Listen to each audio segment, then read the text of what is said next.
Any development has got good things and bad things also. ఒక్కసారి artificial intelligence centre Vizag వస్తే మిగతా artificial centre development అంతా వైజాగ్ వస్తారు. ఇప్పుడు స్టీల్ ప్లాంట్ వచ్చింది, ఇవన్నీ వచ్చినాయి, దానివల్ల లాభం పడ్డారు కానీ ఎవరు నష్టపోలేదు కదా. చాలా అనుబంధ సంస్థలు వస్తాయి. బెంగళూరు కన్నా మన వైజాగ్ సిటీ సెంటర్ గా డెవలప్ అయ్యే ఛాన్స్ ఎక్కువ ఉన్నాయి. జాబ్స్ అయితే లక్షల్లో ఉంటాయి అంటున్నారు, అది అపోహే.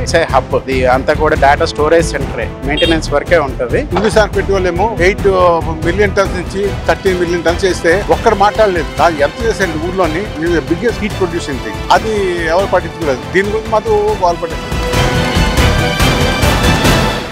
డేటా సెంటర్ గురించి చెప్పాలంటే అడ్వాంటేజ్ ఉంటే disadvantage both are there. Actually advantage అంటే మనకు యూత్ కి మనకు ఎక్కువ ఆపర్చునిటీస్ వస్తాయి. విశాఖపట్నం ఇప్పుడు డేటా సెంటర్ తక్కువ ఉంది actually compare to other cities. So మనకి డేటా సెంటర్ ఇప్పుడు గూగుల్ అలాంటి గూగుల్ వస్తుంది, ఇక్కడ డేటా సెంటర్ కాదు, ఇంకా లులు వస్తుంది, మంచిదే. కానీ ప్రాబ్లం అంటే డిసడ్వాంటేజ్ అంటే జనాలకి ఇక్కడ రష్ ఎక్కువ అయిపోతుంది. ఇప్పుడు పీస్ఫుల్ సిటీ, ఇప్పుడు డేటా సెంటర్ లులు అలాంటి వచ్చినప్పుడు ఎంత డెవలప్ అవుతో అంత టెర్రరిజం స్టార్ట్ అవుతుంది, అంత క్రిమినల్స్ కూడా వైజాగ్ రావడానికి ఛాన్స్ ఉంది. అదొకటి ప్రాబ్లం. తర్వాత రెంట్ ఉన్న వాళ్ళు చాలా మంది ఉంది కదా విశాఖపట్నం, అదన్నీ ఒకేసారి పెరిగిపోతుంది. ల్యాండ్ వాల్యూ ఆ వాల్యూ అన్ని పెరిగిపోతుంది. సామాన్య జనాలకి అది మంచిది కాదు ఒక్క విధంగా చూద్దాం. కానీ మనకు ఆపర్చునిటీ, జాబ్ ఆపర్చునిటీ చాలా ఎక్కువ అవుతుంది. అదే నా ఒక వ్యూలో ఉన్న ఇది. ఫస్ట్ పాజిటివ్ అంటే ఓకే, ఇప్పుడు వైజాగ్ లో మనకేమి ఐటీ సెంటర్స్ లేవు, బాబు గారు చేసింది రైటే. కానీ అంటే దానివల్ల ఫ్యూచర్ అడ్వాంటేజెస్ ఏంటంటే మనకి డెఫినెట్ గా అదర్ కంపెనీస్ మనకి ఇక్కడికి రావడానికి సోర్సెస్ ఉంటాయి. డెఫినెట్ గా దానివల్ల గ్రోత్ అయితే ఉంటుంది, సిటీ కూడా డెవలప్ అవుతుంది. At the same time negatives మాట్లాడేటప్పుడు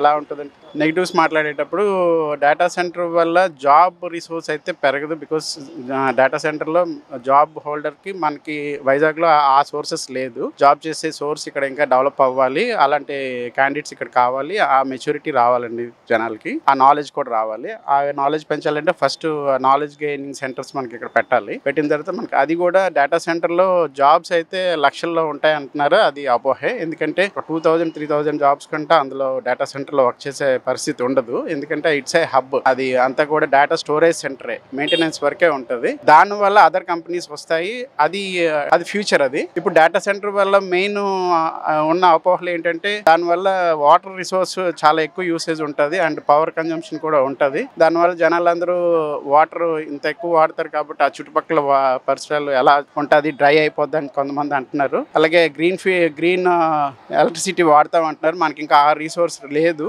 అది ఎలా డెవలప్ చేయాలనేది ప్రభుత్వం చూసుకుంటుంది. డెఫినెట్ గా అది చూడాలని అనుకుంటున్నాం. Any development has got good things and bad things also. ఇప్పుడు మనకి డేటా సెంటర్ రాకపోతే అలాగే ఉంటుంది వైజాగ్. కానీ డేటా సెంటర్ వల్ల డెవలప్మెంట్ ఉంటుంది. డెవలప్మెంట్ ఉండడం అంటే ఏంటి, మెయిన్ జాబ్స్ వస్తాయి, అది కాకుండా ఆక్సిలరీ జాబ్స్ వస్తాయి. స్మాల్ థింగ్ లైక్ డ్రైవర్లకి, టూరిస్ట్ ఆపరేటర్లు ఉంటాయి. తర్వాత దీనివల్ల ఎక్కువ జాబ్స్ వస్తాయో లేదో చెప్పలేం. కానీ దీనివల్ల ఏంటంటే అనుబంధ పరిస్థితులు వస్తాయి. ఒక్కసారి ఆర్టిఫిషియల్ ఇంటెలిజెన్స్ సెంటర్ వైజాగ్ వస్తే మిగతా ఆర్టిఫిషియల్ సెంటర్ డెవలప్మెంట్ అంతా వైజాగ్ వస్తారు. ఇప్పుడు హైదరాబాద్ లో మైక్రోసాఫ్ట్ మొన్న పెట్టారు, ఇంకేం పెట్టలేదు. మైక్రోసాఫ్ట్ పెట్టిన తర్వాత ఇంకో 100 కంపెనీలు వచ్చాయి, అలా డెవలప్ వచ్చింది. హైదరాబాద్ పెళ్ళింది కదా, మనకి కూడా డెవలప్మెంట్ చేయాలంటే పిల్లలు ఉద్యోగాలు రావాలంటే ఎక్కడికి వెళ్తారు? ఇప్పుడు పాస్ అయిన ఇంజనీరింగ్ గ్రాడ్యుయేట్స్ అంతాను హైదరాబాద్ బెంగళూరు తిరుగుతున్నారు. అదే మన ఊర్లో ఉంటారు హ్యాపీగాను. దీనివల్ల డెవలప్మెంట్ ఉండడం వల్ల ఎప్పుడూ ఏదో ప్రాబ్లం ఉంటుంది. తర్వాత ఆ మధ్యన ఎవరు చెప్పారు దీనివల్ల హీట్ వచ్చేస్తుందని. మన వైజాగ్ లోని హిందుస్థాన్ పెట్రోలేమో 8 మిలియన్ టన్స్ నుంచి 13 మిలియన్ టన్స్ చేస్తే ఒక్కడు మాట్లాడలేదు. దాన్ని ఎంత చేసేయండి ఊర్లోని బిగ్గెస్ట్ హీట్ ప్రొడ్యూసింగ్ థింగ్. అది ఎవరు పట్టించుకోలేదు. దీని గురించి మాత్రం గోల్ పట్టేస్తున్నారు. దీని వల్ల ఏంటంటే it is what you call game changer for Vizag. Vizag ఆ ఋషికొండ ఏరియా అంతాను it will become totally different town. It is late already. It should have become some 10 years back.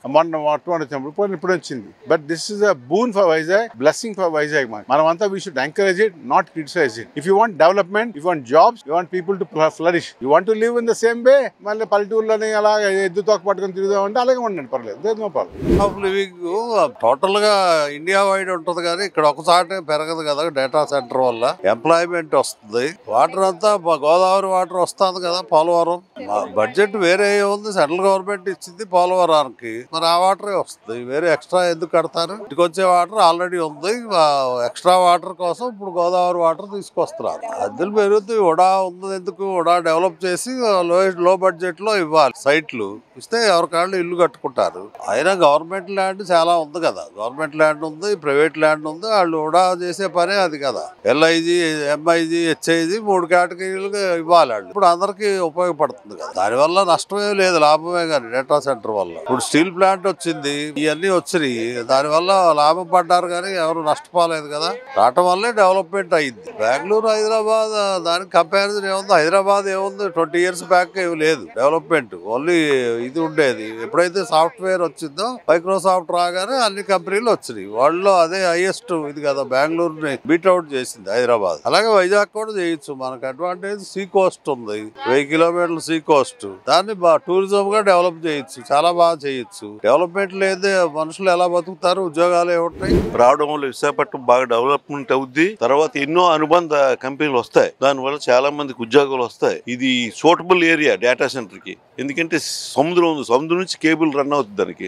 ఈ విశాఖపట్నం సూట్ అయినట్టు ఇంకే టౌన్ కూడా సూట్ అవ్వదు. దానివల్ల బాగా అభివృద్ధి చెందుతుంది విశాఖపట్నం. చాలా తక్కువ, ప్రతి దానికి నష్టం చిన్నది ఉంటుంది కానీ దీనికి తక్కువ డెవలప్మెంట్ అవుద్ది. ఎంప్లాయ్మెంట్ బాగా పెరుగుతుంది. బోల్డ్ చాలా అనుబంధ సంస్థలు వస్తాయి, సాఫ్ట్వేర్ కంపెనీలు డేటా సెంటర్ ఉంటే. ఇది వరల్డ్ లో బిగ్గెస్ట్ డేటా సెంటర్. అదేదో అపోహలు, వాటర్ దొరకదు ఇది అంటారు. వాటర్ దానికి ఇచ్చి నెసరీ, కానీ దానికి పోలవరం వాటర్ ఉంది, అంతా ఉంది, దానికి సప్లై అవుద్ది.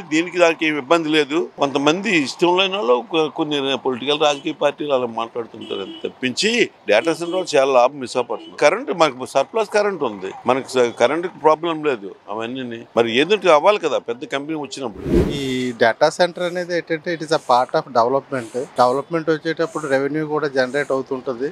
It is a good thing for విశాఖపట్నంకి. ఎంప్లాయ్మెంట్ పెరుగుతుంది, చుట్టూ సరౌండింగ్స్ ఉన్న ఎంప్లాయ్మెంట్ కూడా డెవలప్ అవుతుంది. డేటా సెంటర్ వల్ల మనకి ఉపయోగం ఉంది. తర్వాత కాకపోతే వాటికి కొన్ని resources, water, power, I think it needs lot of power and resources. వాటికి కావాల్సిన రీసోర్సెస్ గవర్నమెంట్ విల్ ప్రొవైడ్. అంతేగాని పబ్లిక్ నుంచి తీసుకుని ఎలక్ట్రిసిటీ, వాటర్ వాళ్ళకి ఇస్తారని అయితే నేను అనుకోవట్లేదు. Government separately they will plan for providing resources to the data centre. But ఏంటంటే డెఫినెట్ గా వైజాగ్ కి పొటెన్షియల్ ఉంది. అందు గురించి డేటా సెంటర్స్ ఇవి, తర్వాత సాఫ్ట్వేర్ కూడా రావాల్సిన అవసరం ఉంది. దీని వల్ల ఏంటంటే ఎంప్లాయ్మెంట్ పెరుగుతుంది, తర్వాత ఏంటంటే రెవెన్యూ జనరేషన్ పెరుగుతుంది. ఏవైతే డ్రాబ్యాక్స్ ఉన్నాయో వాటిని అన్నిటిని మనం సరి చేసుకుంటూ ముందుకు పోవాల్సిందే.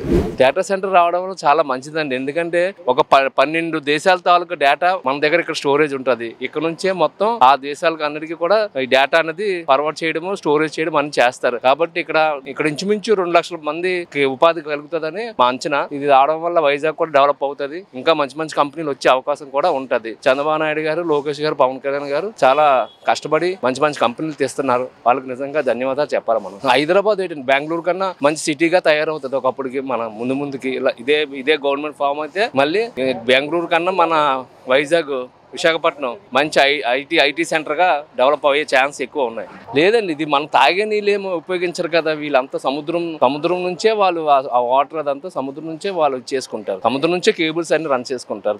దాని తాలూకా పవర్ కూడా సముద్రం నుంచే వస్తుంది. ఇలాంటి కంపెనీ ఇంకా మంచి రావాలని, ఎంప్లాయ్మెంట్ కూడా పెరుగుతుంది. కాబట్టి మన పిల్లలకి భవిష్యత్తు బాగుంటుందని నేను కోరుకుంటాను. యాక్చువల్లీ డేటా సెంటర్ అంటే కంప్యూటర్ డేటా సెంటర్ అయితే అది ఒక జాబ్ ఆపర్చునిటీస్. అది ఇప్పుడు గూగుల్ అయితే it's multinational company, one of the biggest company in India కాదు, ఫారెన్ లో కూడా యాక్చువల్గా. సో అలాంటి కంపెనీస్ రావాలి. అలాంటి కంపెనీస్ వచ్చేటప్పుడు మనకి ఏంటంటే జనాలకి జాబ్ ఆపర్చునిటీస్ పెరుగుతుంది. యాక్చువల్లీ చాలా మంది యూత్స్ ఉన్నారు, చాలా మంది సాఫ్ట్వేర్లు, హార్డ్వేర్ అలాంటి వర్క్లన్నీ ఆపర్చునిటీస్ వెతుకుతున్నాడు. సో అది ఇట్స్ ఎ గుడ్ ఆపర్చునిటీ. రావాలి అలాంటి బోల్డ్ కంపెనీస్ రావాలి. అప్పుడు ఏమవుతుందంటే మన లైఫ్ స్టైల్ కూడా మారుతుంది, ఇన్ఫ్రాస్ట్రక్చర్ అన్ని పెరుగుతుంది, బిల్డింగ్స్లు అన్నీ వేరే ఒక లెవెల్కి వెళ్ళిపోతుంది యాక్చువల్గా. So it's a very good initiative from the government actually. అంతేకాదు దాని మీదే పెరగాలి యాక్చువల్గా. మరొక హైదరాబాద్ అనేది కాదు. హైదరాబాద్ ఎలాగ వచ్చింది, అలాంటి డెవలప్మెంట్ చేసింది కాబట్టి ఇప్పుడు అలా మీరు చెప్తున్నారు. సో ఆ విధంగా విశాఖపట్నం కూడా దాని మీదే ఎక్కువ.